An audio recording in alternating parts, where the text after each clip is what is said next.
মৃত্যু কঠিন শিলত যেন খোদিত এক শিল্পহে। এনে অনুভৱৰে মনলৈ আহে এইগৰাকী মহীয়সী প্ৰয়াত নাৰীয়ে ইহ সংসাৰত এৰি থৈ যোৱা নিস্বাৰ্থ অধ্যায়লৈ।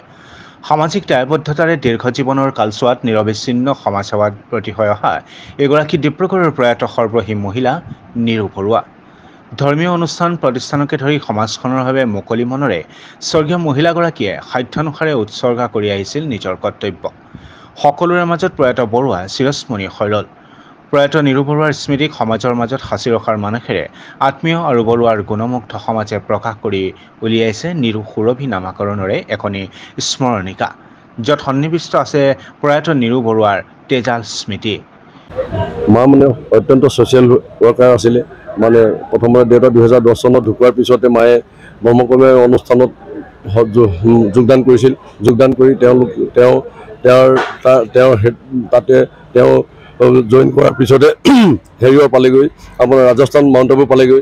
তেনেকৈ ধৰণে তাৰপৰা কিছুদিনৰ পিছত তেওঁ স্বাস্থ্যজনিত কাৰণত ভৰিয়াতবিলাক বিষোৱাৰ কাৰণে আমাৰ ওচৰতে থেৰাপি চেণ্টাৰ আছিল উদয়পুৰত। তাৰপিছতে আমাৰ এইখিনিত লালুকা গাঁৱত এটা হ'ল। তেওঁ শেষ মুহূৰ্তলৈকে লালুকা গাঁৱলৈ প্ৰতিদিনে মানে তেওঁ থেৰাপি ল'বলৈ যায়। গতিকে তেওঁ তাৰ মাজেদি আমাৰ বিভিন্ন যিবিলাক অনুষ্ঠান প্ৰতিষ্ঠান আছে, নামঘৰৰ পৰা ইত্যাদিকে সকলোতে জড়িত থাকি মানে সকলোকে মানুহক এনেকুৱা ধৰণে মৰম দিছিলে। গতিকে মানুহ কেতিয়াও তেওঁক পাহৰিব পৰা নাছিল। গতিকে অকল আমাৰ ঘৰৰ মিতিৰ কুটুম বুলিয়ে নহয়, তেওঁ মানে বাকী যিমান মানুহ আহে মানে আমাৰ ঘৰলৈ, দুখীয়া নিচলা পৰা ইত্যাদিকে কাম কৰা মানুহকো তেওঁ ধুনীয়াকৈ ৰান্ধি বাঢ়ি ধুনীয়াকৈ খুৱাই, চাহ তাহ খুৱাই, তেওঁ যদি গালিও পাৰে ঠিক তেনেকৈ মৰমো কৰে। ঠিক তেনেকৈ ময়ো আজি মোৰ বয়সে 62 years হৈছে, কিন্তু মই মানে শেষ মুহূৰ্তলৈকে মই মাক বহুত ভয় কৰোঁ। গতিকে আজি এই মাৰ কাৰণে মই আজি এইটো পৰ্যায় পালোঁ আৰু এনেকৈ ধৰণে এই সা সম্পত্তিখিনি ৰাখি পেলাই মায়ে ৰাখি থৈ যোৱাৰ কাৰণে আজি উপভোগ কৰিবলৈ পাইছোঁ। এই মোৰ দুআশা। স্মৰণিকাখনি উন্মোচনক লৈ অনুষ্ঠিত হয় এক গাম্ভীৰ্যপূৰ্ণ অনুষ্ঠান, য'ত স্মৰণিকাখনি উন্মোচন কৰে ডিব্ৰুগড় জিলা সাহিত্য সভাৰ প্ৰাক্তন সভাপতি নোমল গগৈ। ডিব্ৰুগড় জিলা কবি সন্মিলনৰ সভাপতি কৃপাল ফুকনে আঁত ধৰা উক্ত অনুষ্ঠানত সন্মিলনৰ সম্পাদক মহেন্দ্ৰ হাজৰিকা, আহোম সভাৰ ৰাজ্যিক সভাপতি শশাংক নেওগ আৰু প্ৰাক্তন শিক্ষক খনীন্দ্ৰ কোঁৱৰকে প্ৰমুখ কৰি বহু শুভাকাংক্ষী ৰাইজ উপস্থিত থাকে।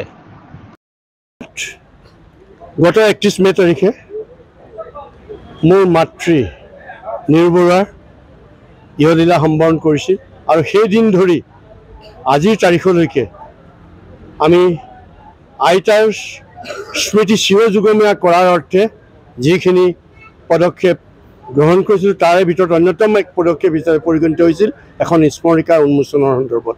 আৰু এই স্মৰণিকাৰ দায়িত্ব ৰাজহুৱাভাৱে মোক প্ৰদান কৰিছিলে সভাপতি হিচাপে, আৰু সম্পাদক হিচাপে দায়িত্ব নিয়োজিত হৈছিল আমাৰ বন্ধু ৰুদ্ৰ গগৈ মহোদয়। বিভিন্ন সময়ত বিভিন্নজনৰ পৰা অতি সুন্দৰ লেখনিয়ে আমাৰ স্মৃতি গ্ৰন্থখনি শোভাবৰ্ধন কৰিছে বুলি আমি আশা ৰাখিছোঁ। ইতিমধ্যে বিভিন্ন প্ৰান্তত তেখেতৰ গুণ গৰিমা এতিয়াও বিদ্যমান হৈ আছে। তেওঁ দলিত শোষিত নিষ্পেষিত জনসাধাৰণৰ কাৰণে মাত মাতি যোৱা অতি স্পষ্টবাদী সৰবৰাহী মহিলা আছিল, আৰু এগৰাকী মহিলাৰ মৃত্যুত আমাৰ এই সমাজ ব্যৱস্থাৰ এক অপূৰণীয় ক্ষতি বুলি আমি ধৰিব পাৰোঁ। আৰু তেখেতৰ আদৰ্শৰে আমি অনুপ্ৰাণিত হৈ সদায় আগবাঢ়িবলৈ সাজু হৈছোঁ। ধন্যবাদ।